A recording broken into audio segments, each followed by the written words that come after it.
아멘. 그래요, 친구들. 오늘은 드디어 왕가의 교육을 우리가 함께 말씀을 통해서 배우게 되었는데, 누구 왕? 이 왕의 이름은? 그렇지, 르무엘 왕이래요.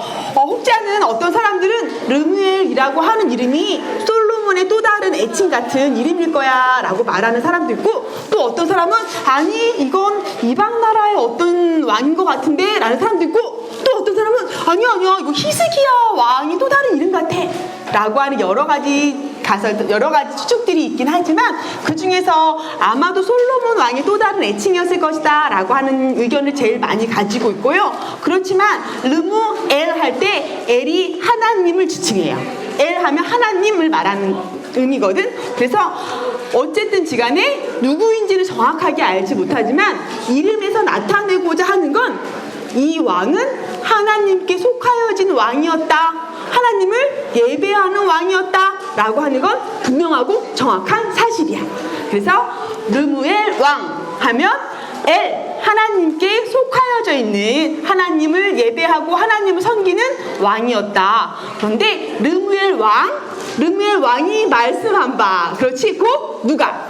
그의 어머니. 그렇지, 어머니가, 그의 어머니가 그를, 그렇지, 훈계한 잠언이라. 그렇지, 훈계한, 가르치고 타일렀고 잠언이라고 하는 건 이전에 아주 뛰어난 훌륭한 말씀들, 격언들을 다 모아놓은 걸 잠언이라고 하거든요. 또는 우리 구약성경책에 있는 지금 찾아본 성경 한 권 잠언을 말하기도 하고, 그 모든 격언들, 속담들, 훌륭한 말씀들을 다 모아서 가르치는 잠언이라. 그런데 그 어머니가 르무엘 왕에게 말하였고, 그 르무엘 왕이 우리 어머니가 나에게 이런 말씀을 해주셨어. 우리 어머니가 내가 왕이 되었을 때, 왕이 된 자로서 나는 어떠해야 한다라고 훈계하고 잠언으로 가르친 말씀을 내가 너희들한테도 들려줄게. 왜 우리가 그걸 알아야 될까? 우리가 왜 듣지? 남의 어머니가 남은 나라 왕한테 한 말을 내가 여기서 들어야 할까요? 아니야. 왜냐하면 베드로전서 2장 9절에서는 우리를 뭐라고 말할게? 띄워줄 수 있나요? 베드로전서 2장 9절 말씀에서는 하나님이 우리한테 말씀하신데, 베드로전서 2장 9절부터 같이 읽어보자. 시작.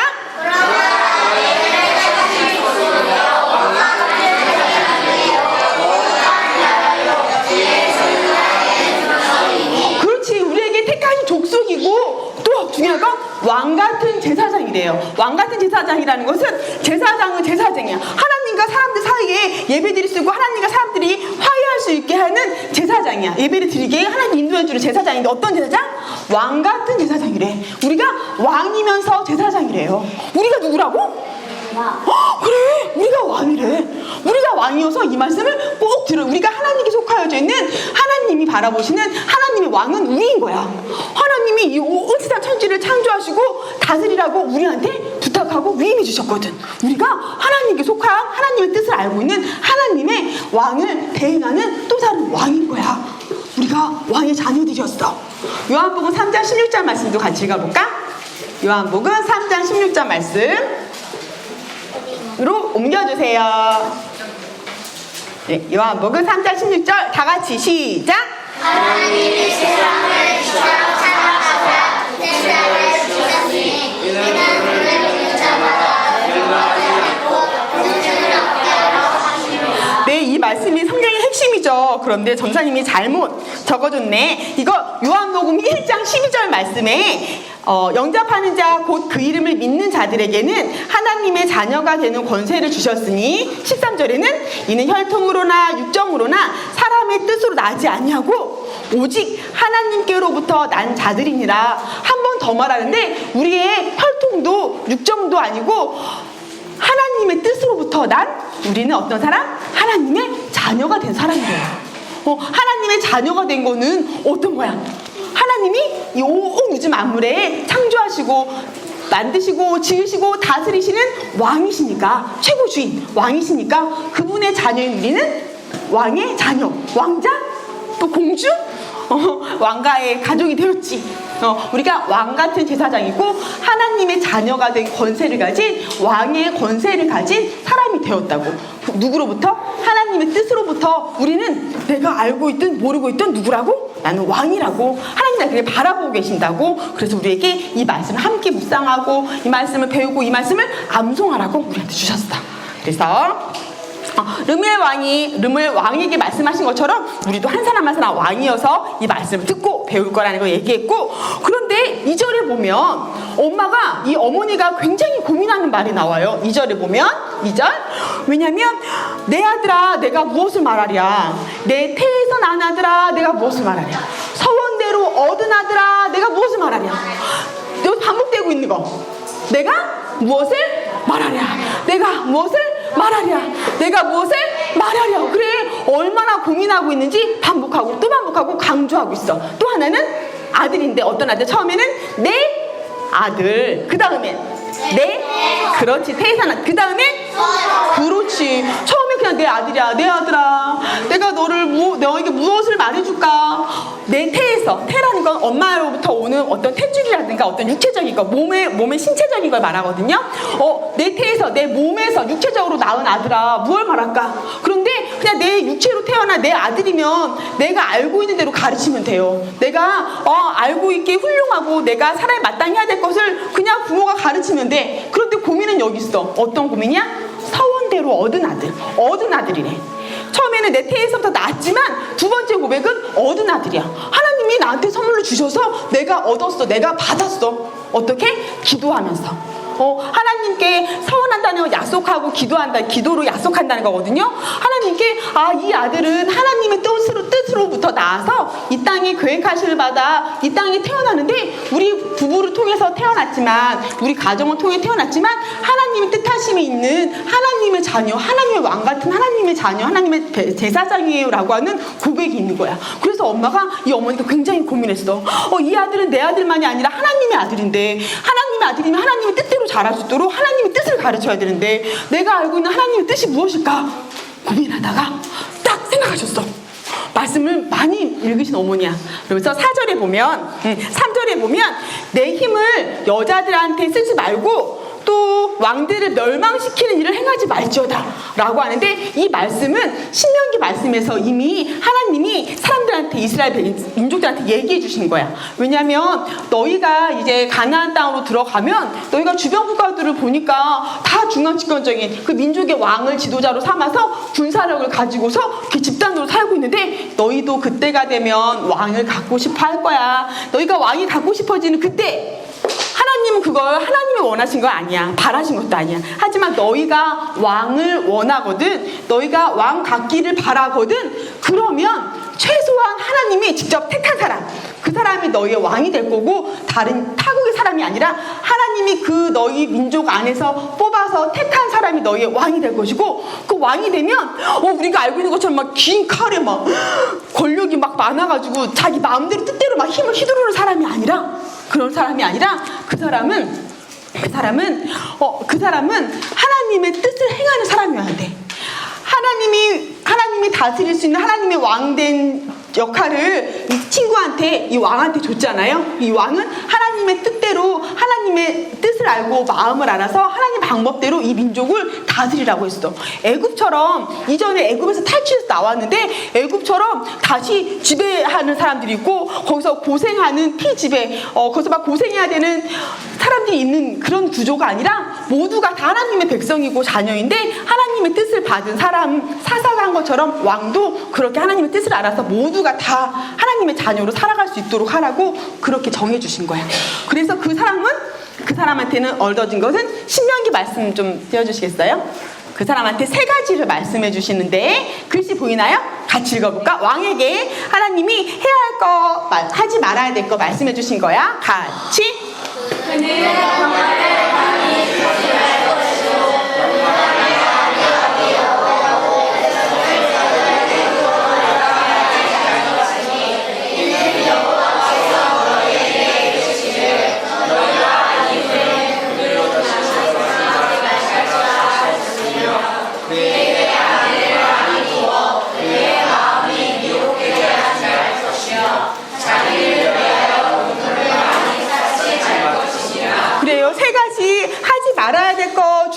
걸 말씀하셨는데, 하나는 병마를 많이 두지 말래. 또 하나는 아내를 많이 두지 말래. 또 하나는 자기를 위해서 은금을 많이 쌓아두지 말래요. 세 가지 다 뭐냐면, 병마 군사력이 강해지면 저 군사력을 내가 힘입어서 저 군사력으로 어느 나라든 치고 들어가서 저 나라를 정복할 수 있겠다. 점점 세력을 확장하고 자기의 뜻대로 일을 하게 되는 거야. 왜냐면 나한테 막강한 군대가 있으니까. 나한테 막강한 병마들, 막강한 군사력이 있어서 내가 얼마든지 저 말을 의지해서, 병마를 의지해서 내가 하고 싶은 일들을, 왕을, 땅을 정복하는 그 일을 할 수 있어 라고 하는데, 병마를 의지하지 마. 누구를 의지해? 하나님을 의지해. 병마를 의지하지 마. 너의 군대를 의지하지 마. 누구를 의지해? 하나님을 의지해. 그래서 군대를 많이 갖지 마 라고 말씀하셨어. 또 하나는 그의 아내를 많이 두지 말래. 아내를 많이 둔다는 건 뭐 정치적인 거, 외교적인 이유 때문에 그럴 수도 있지만, 여기서 그 아내를 많이 두어서 그 마음이 어떻게 된대? 미혹된대요. 그래, 여자한테 마음을 빼앗기는 거야. 하나님께 마음을 드리고 하나님의 뜻을 따라서 정말 백성들을 다스려야 되는데 마음을 여자한테 다 빼앗겨 버렸어. 남자들한테 있어서는 잘 몰라요. 정확히는 모르지만 남자들은 예쁜 여자들, 뭐 마음에 드는 여자들, 뭐 아름답고 뭐 어떤 면에서 본인 마음에 드는 어떤 여자들을, 한 여자 말고 여러 여자가 다 좋은가 봐. 그래서 얼마든지 힘이 생기고 그러면 얼마든지 자기 아내 말고 그 다음 아내, 그 다음 아내, 그 다음 아내, 그 다음 아내도 얼마든지 취하고 싶은 본능이 있고 그런 마음이 있는 게 남자들인가요? 그런가 봐. 그럼 여자들은 어떨까? 여자들은 어때? 여자들은 뭐가 이렇게 마음을 금방 빼앗아가 버릴까 했더니, 우리 뭐 누가 예뻐요, 뭐 너 되게 이런 말 들으려고 하는 게 아니라 우리는 스스로, 여자들은 아름다운 걸 좀 추구하지 않니? 더 예뻐지는 거. 내가 나 스스로, 누가 뭐 나 예쁘다 안 하다 말 듣는 게 아니라 나 스스로 손톱도, 언니들 얼마나 6학년 언니들 열심히 하잖아. 손톱들도 하고 머리에 뭐도 해보고 뭐 틴트도 해보시고 자꾸 조금씩 그 본능적인 것 같아요. 그래서 아름답게 꾸며주고, 그게 좀 더 발전하고 뭐가 될까? 사치가 되겠지. 쇼핑이 돼, 쇼핑. 그래서 뭐든지 나를 위해서 뭔가를 막 이렇게 자꾸 구입하고 싶으니 쇼핑으로 갈 수 있고 사치로 갈 수 있지 않을까? 아니면 이게 너무 어른을 얘기면, 좀 돌아보면 남자친구들은 마음을 막 뺏기는 거. 나 이거 막 4시간이라도 3분밖에 안 한 것 같아. 하루 종일 했다고? 아니에요. 1시간도 안 한 것 같아요. 게임 한참 하는 친구들은 그런 증상을 보이더라고요. 게임에 마음 홀딱 뺏겨서 24시간도 모자라. 그리고 또 뭐 만화 이런 것도 있을까? 여자친구들은 또 친구가 또 그런 면이 있어요. 친구라고 하면 모든 걸 다, 집도 뭐도 다 팽개치고 친구 따라 갈 수도 있고 막 이런 부분들. 그렇게 마음을 홀딱 빼앗기지 말래.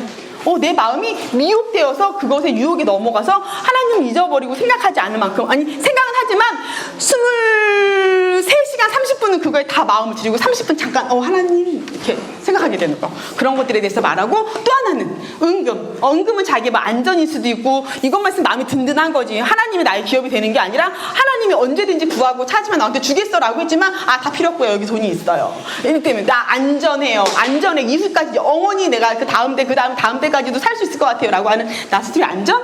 왕에게 3가지 말했어. 3가지는 결국은 다 뭐냐면, 너 마음을 빼앗기지 마. 너가 의지하는 것은 하나님만 되어야 해. 그래야 너 마음을 스스로 절제하지 않으면, 왕이라고 하는 건 여러 힘을 모아서 권력을 가질 수 있고 자기 마음대로 할 수 있기 때문에, 그렇기 때문에 부패할 수 있어요. 그래서 하지 말라고. 신명기 마지막 19절에 보면, 너가 이 3가지를 조심하면 너와 너의 그 자손들이 이 땅에서 왕가를 영원히 계속해서 지속적으로 이루어나갈 수 있을 거야 라고 약속해주고 있어. 이 3가지를 피하라고 말씀하는데 우리한테도 그렇게 말씀해 주시고 있는 거고, 그리고 4절에 보면 31장 4절은 그 다음에는 포도주를 마시지 마 라고 했어요. 포도주를 마시지 말고 독주를 찾지 마. 그 다음에는 나오는 말이 그런데 포도주랑 독주를 마시면 어떤 일이 벌어지냐면, 술을 마시다가 법을 잊어버리고 모든 공고한 자들의 송사를 굽게 할까 두려우니라.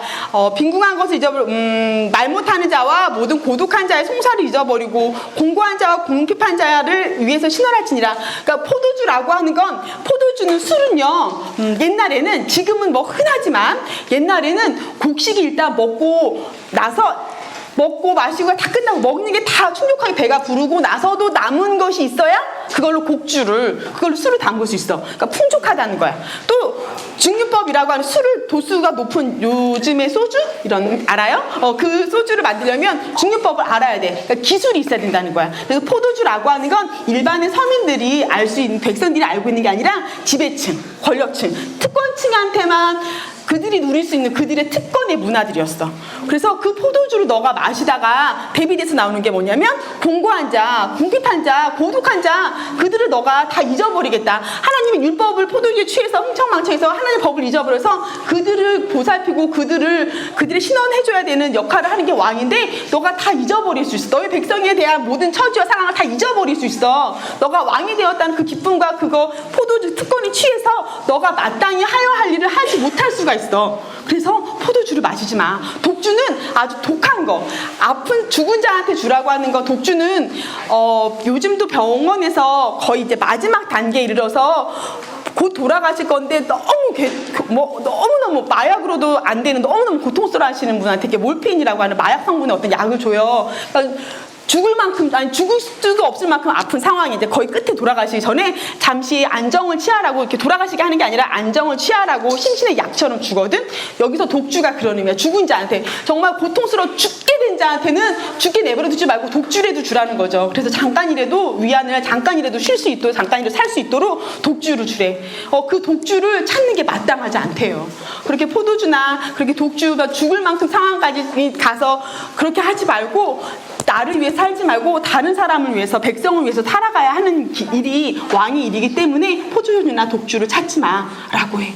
그러면 같이 한번 읽어보면 여기서도 계속 또 반복해요. 르무엘아, 포도주를 마시는 것이 왕들에게 마땅하지 아니하고 왕들에게 마땅하지 아니하며 독주를 찾는 것이 주권자들에게 마땅하지 않도다. 마땅하지 아니하고 마땅하지 아니하며 마땅하지 않도다. 또 강조하고 있지. 그게 4절이야. 그리고 5절, 6절, 7절은 너가 그래 술에 취했을 때 어떤 일이 벌어지는지에 대해서 알려주고 있고, 그 다음에 진짜 이 엄마가 하고 싶은 말은 8절과 9절에 있어요.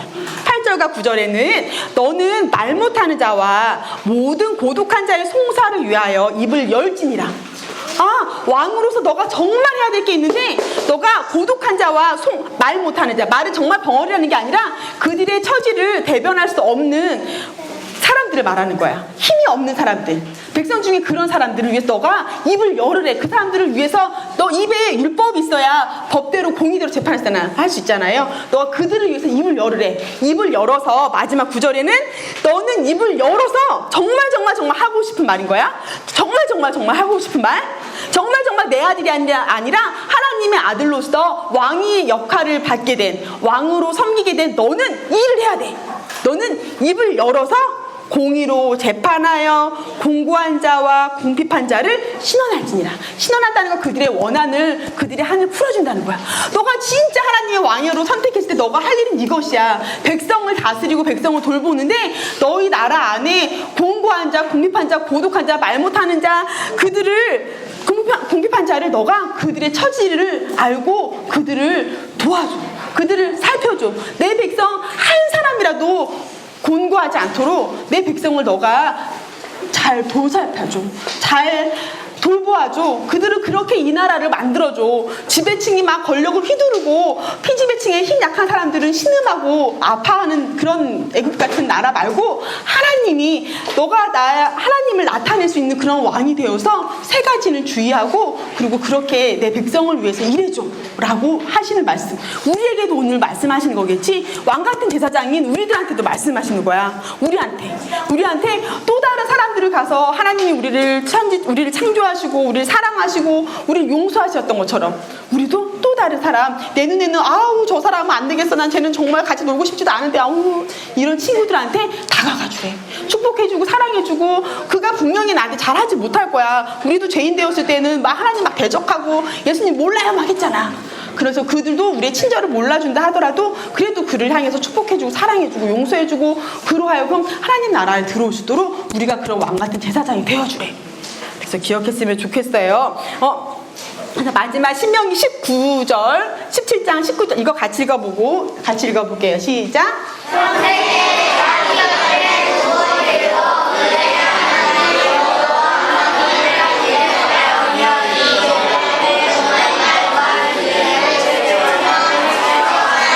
그렇지. 하나님이 집중하라고 말씀하신 거 하나는 뭐냐면 평생 자기 옆에 두고 읽어. 이 책 바로 앞에는 율법책을 제사장 앞에서, 율법책 등사본을 제사장 앞에서 내가 손으로 책에다 기록하래요. 옮겨 쓰래요. 왜냐하면 그때는 굉장히 옮겨 쓸 수 있는 그 종이가 되는 양피도 굉장히, 그 두루마리로 쓸 수 있는 양피 자체도 굉장히 가죽이니까 한 마리의 동물이 희생되어져서 그 가죽을 말려서 그걸 만들어서 종이로 쓸 수 있는 거라서 굉장히 비싼 거, 흔치 않은 거였거든. 성경책, 목사님 말씀하시잖아요. 성경책 한 권을 가지고 있으면 왕이라고, 왕. 뭐 옛날에는 왕밖에 없었어요. 그 등사본한 책을 가지고 항상 옆에 두고 읽으래. 일단 읽어. 그 다음에 읽고 그거 통해서 여호와 경외하기를 배우고. 우리가 맨날 하는 거다, 그쵸? 성경책 읽고 성경책 안에서 여호와 경외하기를 배우고 그 속에 있는 모든 말과 규례를 지켜 행하지니라. 그 말씀을 지켜 행할 때에는 나의 삶을 경건함으로 사는 것도 있지만 또 다른 사람들한테 하나님의 말씀이, 하나님 사랑하고 예수 사랑하라 그 말씀이 그 친구한테 이루어질 수 있도록 그렇게 지켜 내가 행하래. 지켜 행할 때 하나님의 그 말씀이 율법에서 말씀하시고 예수님 우리한테 말씀하시는 것, 그 일이 이루어질 거야. 우리한테 말씀하시고. 목사님이 이번 주에 역대 얘기 하시면서 다윗 왕을 해서 본문이 겹치는 부분이 있었어요. 퀴즈가 있으면 가장 왕다운 모습에 대해서 칼럼을 이렇게 쓰셨는데, 목사님은 칼럼을 쓰신 게 가장 왕다운 모습? 가장 왕다운 모습은 손에 땡땡을 들고 있는 모습이다.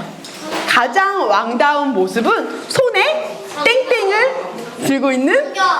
그렇지. 손에 두고 누가?